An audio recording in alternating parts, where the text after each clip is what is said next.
Hi ನಮಸ್ತೆ, welcome to Reshma YouTube channel. ನನ್ನ ಚಾನಲ್ನ ಯಾರು ಸಬ್ಸ್ಕ್ರೈಬ್ ಮಾಡಿಲ್ಲ ಸಬ್ಸ್ಕ್ರೈಬ್ ಮಾಡಿ, ಹಾಗೆ ಲೈಕ್ ಮಾಡಿ, ಬೆಲ್ ಐಕಾನ್ನ ಕ್ಲಿಕ್ ಮಾಡಿ.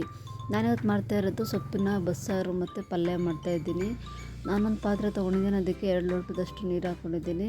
ತೊಗರಿಕಾಳು ತೊಗೊಂಡಿದ್ದೀನಿ, ಅದನ್ನು ನೀಟಾಗಿ ವಾಶ್ ಮಾಡಿ ಹಾಕೋತಾ ಇದ್ದೀನಿ. ರುಚಿಗೆ ತಕ್ಕಷ್ಟು ಉಪ್ಪನ್ನು ಹಾಕ್ಕೊಂಡಿದ್ದೀನಿ. ಹಾಗೆ ಖಾರಕ್ಕೆ ಮೆಣಸಿಕಾಯಿನ ಹಾಕೋತಾ ಇದ್ದೀನಿ.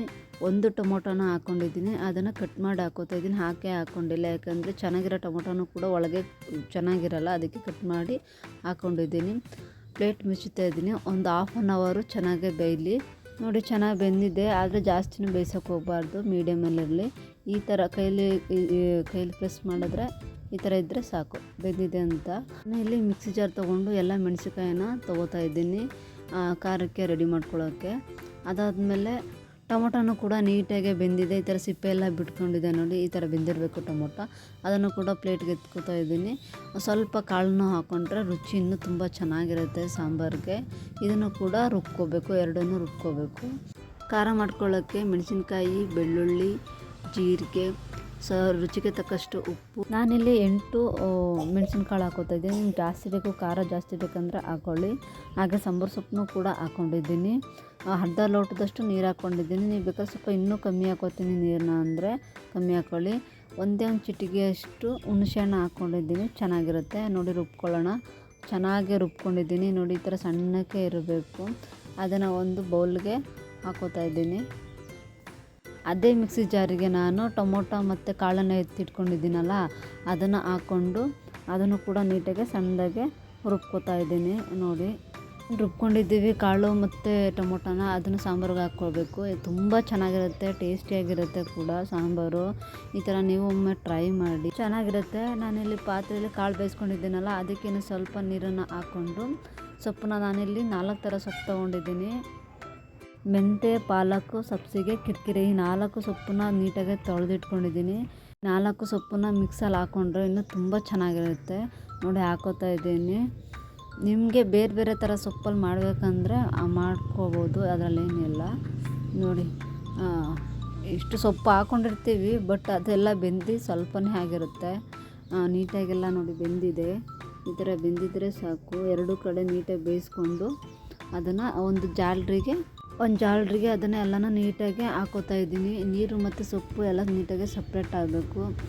ಸ್ವಲ್ಪ ಹೊತ್ತು ಇಡಬೇಕು, ಯಾಕಂದರೆ ಅದು ಸೊಪ್ಪಲ್ಲಿರೋ ನೀರಾಂಶನೆಲ್ಲ ಕೆಳಗೆ ಇಳಿಬೇಕು. ಬನ್ನಿ ಇವಾಗ ಸಾಂಬಾರು ಮತ್ತು ಸೊಪ್ಪಿನ ಒಗ್ಗರಣೆ ಮಾಡೋಣ. ಫಸ್ಟು ನಾನಿಲ್ಲಿ ಸಾಂಬಾರಿಗೆ ಒಗ್ಗರಣೆ ಹಾಕೋತಾ ಇದ್ದೀನಿ. ನೋಡಿ, ಒಂದು ಪಾತ್ರೆ ತೊಗೊಂಡಿದ್ದೀನಿ, ಅದಕ್ಕೆ ಎಣ್ಣೆ ಹಾಕ್ಕೊಂಡಿದ್ದೀನಿ. 2 ಸ್ಪೂನಷ್ಟು ಎಣ್ಣೆ ಹಾಕ್ಕೊಂಡ್ರೆ ಸಾಕು. ಅದಕ್ಕೆ ನಾನು ಸ್ವಲ್ಪ ಈರುಳ್ಳಿ ಹಾಕ್ಕೊಂಡಿದ್ದೀನಿ. ಅದು ಸ್ವಲ್ಪ ಕಂದು ಬಣ್ಣ ಬರೋ ಹಾಗೆ ನೀಟಾಗಿ ಒಗ್ಗರಣೆ ಮಾಡ್ಕೋಬೇಕು. ಒಗ್ಗರಣೆ ಎಲ್ಲ ಆದಮೇಲೆ ಅದಕ್ಕೆ ನಾನು ಸ್ವಲ್ಪ ಬೆಳ್ಳುಳ್ಳಿ 4 ಅಥವಾ 5 ಗೆಡ್ಡೆಯಷ್ಟು ಆ ಬೆಳ್ಳುಳ್ಳಿನ ಜಜ್ಜಿಕೊಬಿಟ್ಟು ಹಾಕೋತಾ ಇದ್ದೀನಿ. ಅದಕ್ಕೆ ನಾವು ಸೊಪ್ಪನ್ನು ಜಾಸ್ತಿ ತಿನ್ನೋದ್ರಿಂದ, ಬಳಕೆ ಮಾಡೋದ್ರಿಂದ ನಮ್ಮ ಆರೋಗ್ಯ ಕೂಡ ತುಂಬ ಚೆನ್ನಾಗಿರುತ್ತೆ. ಮಕ್ಕಳು ಕೂಡ ಜಾಸ್ತಿ ತರಕಾರಿನ ಮತ್ತು ಸೊಪ್ಪನ್ನು ಕೊಡೋದ್ರಿಂದ ಮಕ್ಕಳ ಆರೋಗ್ಯ ಕೂಡ ತುಂಬ ಚೆನ್ನಾಗಿರುತ್ತೆ.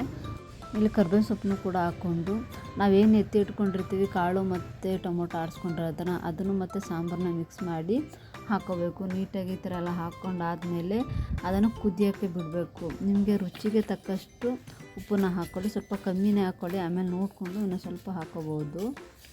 ನಾವಿವಾಗ ಸೊಪ್ಪನ್ನ ಒಗ್ಗರಣೆ ಹಾಕ್ಕೊಳ್ಳೋಣ. ಒಂದು ಬಾಣಲೆ ತಗೊಂಡಿದ್ದೀನಿ, ಅದಕ್ಕೆ 3 ಸ್ಪೂನಷ್ಟು ಎಣ್ಣೆ ಹಾಕ್ಕೊಂಡು, ಒಂದು ಈರುಳ್ಳಿ ತೊಗೊಂಡಿದ್ದೇನೆ, ಅದನ್ನು ಸಣ್ಣದಾಗಿ ಕಟ್ ಮಾಡಿಕೊಂಡು ಅದನ್ನು ಕೂಡ ಹಾಕೋತಾ ಇದ್ದೀನಿ. ನೀಟಾಗಿ ಕಮ್ಮಿ ಉರಿಯಲ್ಲಿ ಫ್ರೈ ಮಾಡ್ಕೋಬೇಕು. ನೀಟಾಗಿ ಒಂದು ಸ್ವಲ್ಪ ಕಂದು ಬಣ್ಣ ಬರೋ ತನಕ ಫ್ರೈ ಮಾಡಿಕೊಂಡು ಆಮೇಲೆ ಇದಕ್ಕೆ ಬ್ಯಾಡಗಿ ಮೆಣಸಿಕಾಯಿನ ಹಾಕೋತಾ ಇದ್ದೀನಿ.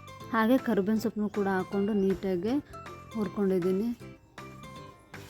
ಇವಾಗ ಕಾಳು ಮತ್ತು ಸೊಪ್ಪನ್ನು ಬೇಯಿಸ್ಕೊಂಡಿರೋಂಥದ್ದನ್ನ ಇದ್ರೊಳಗೆ ಹಾಕ್ಕೊಂಡು ನೀಟಾಗಿ ಮಿಕ್ಸ್ ಮಾಡ್ಕೋಬೇಕು. ನಾನು ಇದಕ್ಕೆ ಸೌಟನ್ನ ತೊಗೊಂಡು ನೀಟಾಗಿ ಮಿಕ್ಸ್ ಮಾಡ್ಕೊಂಡಾದ್ಮೇಲೆ ನಾನು ಈ ಥರ ಮಾಡ್ತಾಯಿದ್ದೀನಿ ನೋಡಿ. 2 ಸೈಡನ್ನು ಇಟ್ಕೊಂಡು ಈ ಥರ ಮಾಡೋದ್ರಿಂದ ಎಲ್ಲ ಕಡೆಯೂ ನೀಟಾಗಿ ಬೆರೆತ್ಕೊಳ್ಳುತ್ತೆ, ನೀಟಾಗಿ ಹೊಂದ್ಕೊಳ್ಳುತ್ತೆ. ಅದಾದಮೇಲೆ ನಿಮಗೆ ರುಚಿಗೆ ಬೇಕು, ಇನ್ನೂ ಸ್ವಲ್ಪ ರುಚಿ ಬೇಕು ಅಂತ ಅಂದರೆ ಅದು ನಾನು ಸ್ವಲ್ಪ ರುಚಿ ಹಾಕ್ಕೊಂಡಿದ್ದೀನಿ.